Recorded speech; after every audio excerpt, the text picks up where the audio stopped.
کل جماعتی حریت کانفرنس نے کشمیریوں کی مادری وطن پر بھارت کے جبری تسلط کے خلاف احتجاج کے لیے جمعرات کو بھارت کی یوم جمہوریہ کو یوم سیاہ کے طور پر منانے کی کال کا اعادہ کیا ہے۔ حریت کانفرنس نے سری نگر میں جاری اپنے ایک بیان میں علاقے میں خوف و دہشت کا ماحول قائم کرنے، مظالم ڈھانے، محاصرے اور تلاشی کی مسلسل کارروائیوں اور اندھادھند گرفتاریوں پر بھارت کی مذمت کی۔ کل جماعتی حریت کانفرنس کے سینئر رہنما نعیم احمد خان نے نئی دلی کی بدنام ضمانت تہاڑ جیل سے اپنے ایک پیغام میں کہا ہے کہ کشمیری عوام نے مزاحمت، احتجاج اور عوامی مظاہروں کے پرامن ذرائع سے بھارت کے غیر قانونی تسلط کو بار بار مسترد کیا ہے۔ انہوں نے کہا ہے کہ کشمیریوں کے بنیادی حقوق سلب کرنے والے فسطائی بھارت کے پاس مقبوضہ علاقے میں اپنا یوم جمہوریہ منانے کا کوئی جواز نہیں ہے۔ محبوس رہنما نے لوگوں سے اپیل کی ہے کہ وہ کل ہندواڑہ قتل عام کے شہداء کی برسی کے موقع پر ضلع کپواڑہ میں مکمل ہڑتال کریں۔ جموں کشمیر سالویشن موومنٹ نے بھارتی یوم جمہوریہ کے موقع پر مکمل اور ریاست گیر ہڑتال کرنے اور اسے یوم سیاہ کے بطور بنانے کی حریت کانفرنس کی کال کی حمایت کرتے ہوئے کہا ہے کہ جموں کشمیر پر جابرانہ تسلط قائم اور کشمیریوں کے خلاف بدترین ریاستی دہشت گردی کا ارتکاب کرنے والے بھارت کو جمہوریت کا دن منانے کا کوئی حق نہیں پہنچتا۔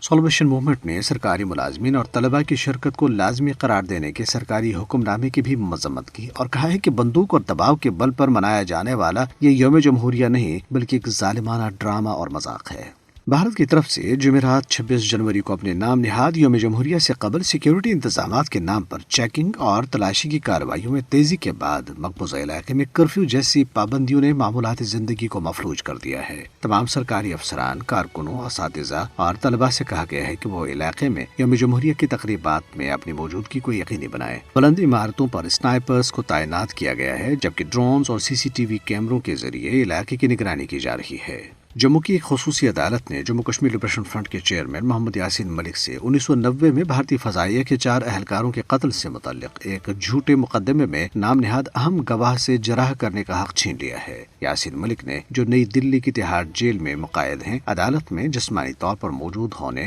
اور خود ساختہ گواہ VK شرما سے جرح کرنے کا مطالبہ کیا، تاہم عدالت نے انہیں یہ حق دینے سے انکار کر دیا۔ بھارتی حکام کی جانب سے علاقے میں آبادی کا تناسب تبدیل کرنے کی خاطر زمینوں سے بے دخلی کے لیے شروع کی گئی مہم کے خلاف اسلام آباد، کپواڑہ، راجوری، پونچھ، کشتواڑ اور رامبن کے مختلف علاقوں میں وسیع پیمانے پر احتجاجی مظاہرے کیے گئے۔ مظاہرین، جن کا کہنا ہے کہ BJP حکومت تجاوزات کے نام پر کشمیریوں کی زمینیں اور جائیدادیں چھین رہی ہیں، نے کشمیر دشمن اقدامات کو فوری طور پر واپس لینے کا مطالبہ کیا۔ صحافیوں کی عالمی تنظیم کمیٹی ٹو پروٹیکٹ جرنلسٹس نے بھارتی حکومت سے وزیر اعظم مودی کے بارے میں BBC کی دستاویزی فلم تک رسائی پر پابندی کو آزاد پریس پر حملہ قرار دیتے ہوئے کہا ہے کہ یہ بھارت کے جمہوری نظریے کے دعوے کے بالکل برعکس ہے۔